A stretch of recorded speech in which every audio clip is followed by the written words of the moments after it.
তাড়াতাড়ি করে ছুটে পালিয়ে যায়। এরপর সেই টিচার মিংজেকে স্কুল ইউনিফর্ম দিয়ে দিলে মিংজে ওটা নিয়ে চলে যায়। এরপরে দেখা যায় টিচার ইংলিশ ক্লাস নিচ্ছিল। সেই সময় ওদেরকে কনভারসেশন করতে বলে। মেইশুয়ান যখনই ওঠে কনভারসেশন করার জন্য, মেইশুয়ানের সঙ্গে কথা বলার জন্য, জুনিও সেও উঠে পড়ে। আর জুনিও ইংরাজিতে যতই মেইশুয়ানের সঙ্গে কথা বলুক না কেন, মেইশুয়ান তো জুনিওকে একদম পাত্তা দেয় না। এদিকে বেচারি শাওতং, সে ইংরাজিতে ভীষণ কাঁচা, সে তো ভালো করে ইংরাজি বলতেই পারে না। এরপর সেদিন স্কুল ছুটি হয়ে যায়। শাওতং সেও বাড়ি যাবে বলে ব্যাগগুলো গুছিয়ে নিয়েছিল। সেই সময় সেই টিচার ক্লাসরুমে আসে আর শাওতংকে ইশারা করে বলে যে মিংজে দায়িত্ব নিতে। আসলে যে এক্সাম পেপারটা সবাইকে দেওয়া হয়েছিল সেটা রেখে মিংজে চলে গেছে। ছুটি হয়ে গেলে দেখা যায় যে মিংজের পেছনে স্কুলের প্রত্যেকটা মেয়ে পাগলের মতো ছুটছে। আর এটা দেখে মিংজে ভীষণ ভয় পেয়ে একটা ছেলের পেছনে লুকিয়েছিল। তার পরিবর্তে ছেলেটাকে মিংজের কিছু টাকাও দিতে হয়। সেই সময় ওখানে শাওতং সেই এক্সাম পেপার নিয়ে চলে আসে আর চিৎকার করে চারিদিকে মিংজেকে ডাকতে থাকে।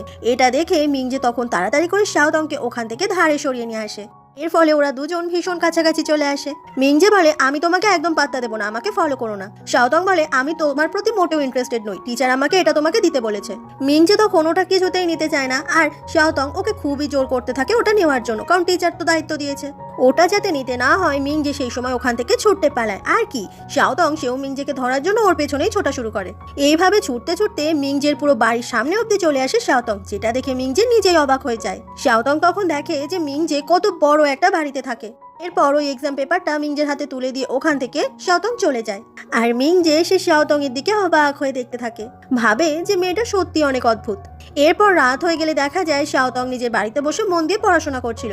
সেই সময় ওর মা ওকে খেতে ডাকে। খাওয়ার টেবিলে শাওতং এর মা আর বাবা দুজনকেই দেখা যায়।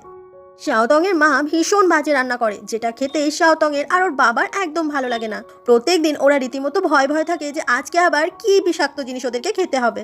কিন্তু শাওতং এর মা খাবারগুলো অনেক ভালোবেসে বানায় আর ইন্টারনেটে নতুন নতুন রেসিপি বানিয়ে সেগুলোকে চেষ্টা করে, কিন্তু প্রত্যেকবারই সেগুলো খেতে ভীষণ বাজে হয়।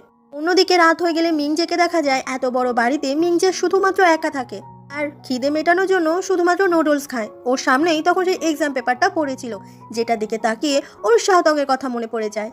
এদিনই রাত হয়ে গেলে দেখা যায় স্কুলে দুটো ছেলে চুপি চুপি ঢুকে পড়েছে আর অফিস রুমে এসে বিভিন্ন স্টুডেন্টের পার্সোনাল বায়োডাটা যেখানে থাকে সেখান থেকে মিংজের পার্সোনাল বায়োডাটা তারা চুরি করে নেয়।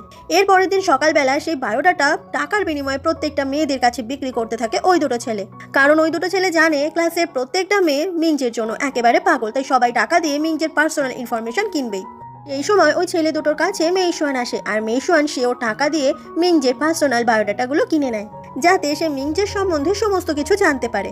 পরের দিন ক্লাসরুমে দেখা যায় যে মিংজের বসার জায়গায় প্রচুর গিফটের প্যাকেট, মানে প্রত্যেকটা মেয়েই আসলে মিংজেকে গিফট করেছে। সেই সময়ই জুনিও চলে আসে খাবার নিয়ে মেইশুয়ানের